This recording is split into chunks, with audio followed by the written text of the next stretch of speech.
안녕하세요. 역사 속 그날 그 이야기 속으로 들어가겠습니다. 태종은 태조의 첫 번째 부인 신의양후 한씨의 소생이다.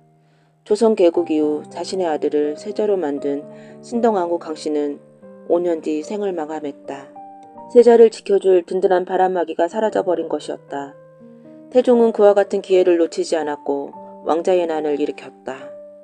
눈에 가시였던 정도전 등을 제거하고 둘째 형님 정종을 왕위에 올렸다.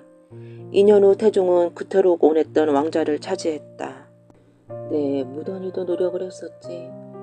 많이도 했었지. 아바마마의 못마땅함을 풀기 위해 참으로 많은 노력을 했었지. 아바마마의 후궁들까지도 계급을 올려주며 아첨도 했었지. 그때 보였던 아바마마의 기쁜 안색이 아직도 생생합니다. 헌데 아바마마, 이제는 제 어머님과 저의 한 좀 풀어야겠습니다. 태종이 혼잣말을 해댔다. 그의 얼굴은 꽤나 시원하고 만족스러워 보였다. 태종 8년 5월 24일 태조가 승하하고 채 1년이 되지 않았다. 허긴 그토록 아끼셨던 서자들과 서녀 사위까지 잃었으니 어찌 저를 용서할 수가 있었겠습니까? 태종은 왕자의 난 당시 신동왕후 강씨의 소생인 세자 방석과 방번, 경순옹주의 남편까지 모두 죽였다.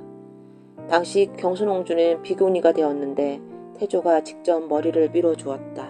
지금 태종은 의금부 대신들과 예조를 한데 모아 분위기를 살피고 있었다. 그들의 눈치를 보는 것이 아니라 원하는 대답을 받고자 겁박하는 범의 형상이었다. 결론들을 내셨는가? 나는 신동왕후 능이 성 안에 있는 것이 썩 좋지 않다고 여겨진다. 내 굳이 더 이야기를 길게 하지 않아도 무슨 뜻인지는 알 터. 그랬다. 태종의 말처럼 신동왕후 강씨만 아니었더라면 왕자의 난도, 형제를 죽일 일도, 아버지와의 사이도 그렇게 멀어지진 않았을 것이다. 지금 태종은 신동왕후의 능을, 계모의 능을 이장하고자 했다. 애주와 의금부에서 서로 눈치를 보다가 의금부가 먼저 아래였다. 이미 이들 또한 태종의 의도를 알고 있었기에 의견을 맞춘 뒤였다. 옛 정릉의 능묘도 모두 도성밖에 있는데 지금 정릉이 성 안에 있는 것은 적당하지 못하고 또 사신이 묵는 관사와도 가까우니 밖으로 옮기도록 하심이 옳다고 보옵니다. 이미 태종은 정릉을 수호하던 군사 100여 명이나 줄인 상태였다.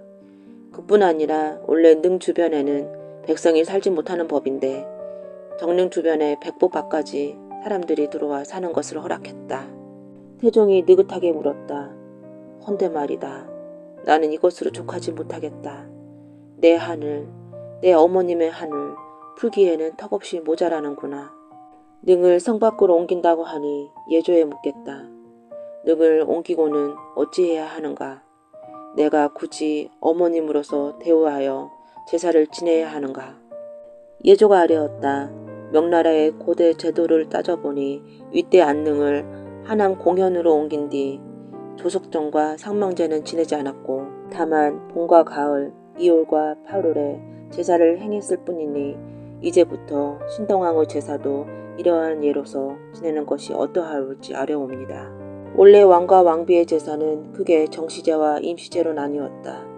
계절에 따라 해가일과 곡식을 올리는 천시제도 있었다. 정시제는 봄, 여름, 가을, 겨울의 첫 달에 지내는 제사이다. 임시제는 나라에 기륭을 있을 때마다 지내는 제사로 1년에 지내는 제사로만 따져도 엄청난 효를 자랑하는 왕실이었다. 그런 왕실에서 신동왕후 강씨의 제사를 1년에 2번만 지내자는 소리였다. 허면 봄, 가을 제사는 이풍간을 보내 지내도록 하고 나머지는 정해진 법에 따르라. 신동왕후의 일은 이것으로 일단락된 줄 알았다. 그러나 계모에 대한 태종의 감정은 생각보다 골이 깊었다. 신동왕후 강씨 묘를 이장하고 한 달도 지나지 않았을 때다. 나라에서 중국 사신이 머무른 태평강 북로를 새로 짓고 있었다. 태평강 감조제조 이기령이 태종을 아련했다. 이기령은 정이푼 참찬이나 태평강 공사로 인해 임시직인 감조제조를 맡고 있었다. 네, 그대에게 귀니 할 말이 있다. 이기령이 태종의 명을 기다렸다. 신동왕후 무덤에 정자각을 걸어 태평관 공사에 쓰도록 하라. 그걸로 누를 3칸 짓고 무덤에 건물을 헐어서 동원과 서현을 창건하라. 그리 되면 목속을 구하는 일에 힘을 아끼게 되니 더 좋은 일이 아닌가. 황엄이 일찍이 말하기를 정자터를 높이 쌓고 가운데 누각을 짓고 동쪽과 서쪽에 헌을 지어 놓으면 아름다울 것이라 하였다. 어찌해 그의 말을 흘려 넘기겠는가. 기함을 할 일이었다. 황엄을 핑계를 대었지만 신동하고 강씨의 묘를 그대로 주지 않겠다는 소리였다. 이규령은 마른 침을 삼켰다. 그러나 태종의 명을 거역할 수 없었다. 지금 태종 앞에서는 모두가 그저 무사히 퇴직하고 무사히 집에서 편히 죽기만을 바랬다. 옆에서 같이 듣고 있던 황희마저도 나서지 못했다. 태종이 말을 이었다.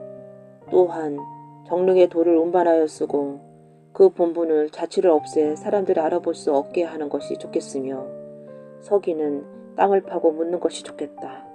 황희와 이규령의 입이 절로 벌어졌다. 이와 같은 일을 있을 수가 없었다. 그럼에도 두 사람은 어떠한 진언도 올릴 수가 없었다.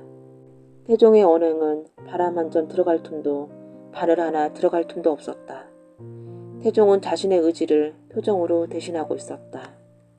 그렇게 태종은 신동하고 강씨의 무덤을 사흘 안에 쌍기슭으로 천장했다. 또한 그 본본을 없애 사람들이 알아볼 수 없게 했다. 일은 여기서 끝나지 않았다. 1년이 지나 많은 비가 내렸다.